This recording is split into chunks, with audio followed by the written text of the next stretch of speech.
मुंबईमधून दारू पिऊन एका मुलीने पोलीस स्टेशनमध्ये जोरदार गोंधळ घातला। गौरी भिडे नावाची ही मुलगी तिच्या मित्रांबरोबर रात्री वरळी भागात रॅश ड्रायव्हिंग करत होती। तिची कार डिव्हायडर आणि फुटपाथवर चढली। त्यावेळी स्थानिक जमा झाले, त्यांना ती शिव्या द्यायला लागली। त्यानंतर तिला पोलीस स्टेशनमध्ये नेण्यात आलं। तिथे तिने प्रचंड हंगामा केला। दारूच्या नशेत असलेल्या गौरीने पोलिसांनाही मारहाण केली। पोलीस स्टेशनमधली एक खिडकीही तिने फोडून टाकली। कॉम्प्युटरच्या वायर तोडून टाकल्या। पोलिसांचे मोबाईल तोडून टाकले। या प्रकरणानंतर पोलिसांनी ही मुलगी आणि तिच्या मित्रांना अटक करून नंतर जामिनावर सोडून दिलं।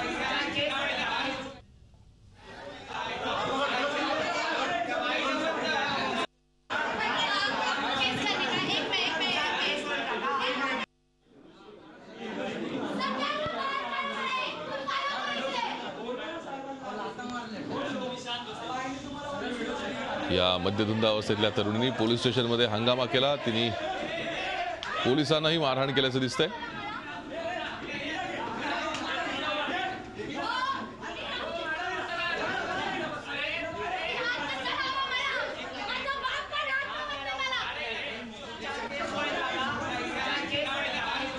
तर बंगळुरूमध्ये एका नायजेरियन महिलेपुढे पोलीस पुरते हतबल झाल्याचं पाहायला मिळालं। नशेमध्ये पूर्ण बुडालेल्या महिलेनं आधी परिसरातल्या दुकानदारांशी हुज्जत घातली, नंतर रस्त्यावरून ये जा करणाऱ्यांनाही तिने शिव्या घातल्या।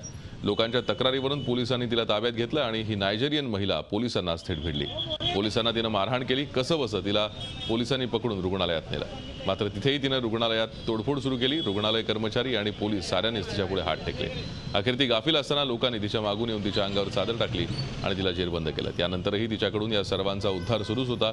दरम्यान पोलिसांनी तिच्या विरोधात गुन्हा नोंदवला आहे।